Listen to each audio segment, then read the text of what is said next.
Hey everyone, this is Karen Waksman, founder of Retail MBA, and today I want to answer a question that comes up all of the time in my workshops and classes. People always ask me, Karen, is it important to patent my product before I go after retail stores?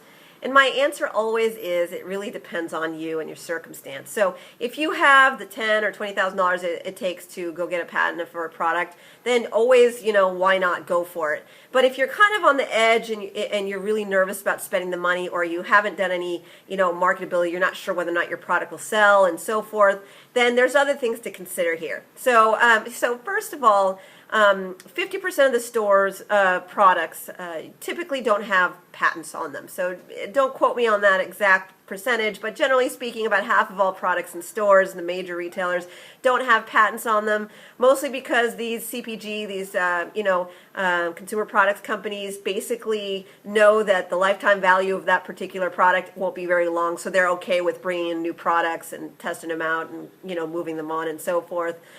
So sometimes these companies know that it's short-lived, it's going to be fine and so forth, and so they don't bother with the patents. Sometimes people can't get patents on products, right? So there's too many similar products on the market, and it's just expensive and just doesn't make sense for that product. It's something like kind of a duplicate of other products in stores and so forth. So people might not decide to do that and so forth. But sometimes you have a really unique and interesting product that you think would be, the next best thing that's going to, make you a fortune. For those of you who believe that you have that epic product that's going to blow people away, you definitely should go get a patent and go for it as soon as possible.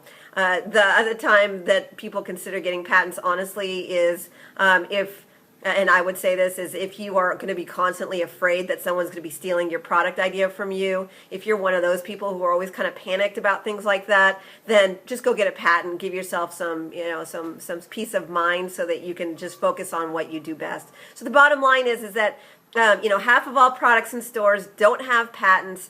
Not all patent products make sense to get patents. Again, it could be that it's going to be a really short-lived, quick product that doesn't make sense to get a patent on, and so forth. And obviously, if you think it's the next brilliant thing that nobody has in the market, go get a patent and go protect yourself and so forth.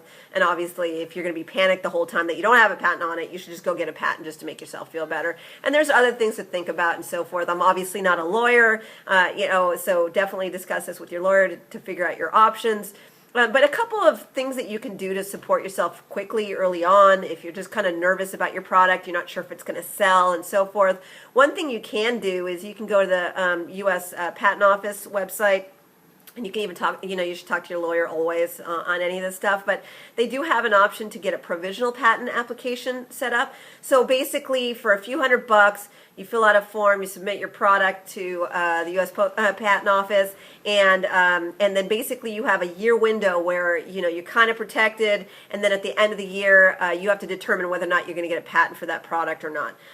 So bottom line is it gives you a year for you to kind of feel protected, and then once the year ends, you pretty much have to make a decision at that point as to what you're going to do with the patent or not patent. So it is an option for you to go test out the market without freaking out about the fact that you don't have something set up. There's more to getting a provisional patent application. Always talk to a lawyer about this stuff, but you get my point. There is a way to do it where you can protect yourself. It's for a short period of time, really get you support and get you started. Another option, some people can't get patents, so they get trademarks, and again, a lawyer can explain that stuff to you. But the bottom line is that you don't necessarily have to get a patent, but it would be nice to do if you can afford it, if it makes sense, if it's right for your business and so forth. So anyways, I hope that provided value for you. This is Karen Waksman, founder of Retail MBA. If you want to learn all the steps that you need in order to get your products into stores such as Walmart or Best Buy or Bed Bath & Beyond or Nordstrom's or Macy's or whatever it is for you, you probably love my Retail MBA training program. The link for that is listed below. And please keep checking out the rest of the videos that I post in this YouTube channel. So thanks so much. I appreciate your time, and I wish you the best. Thank you.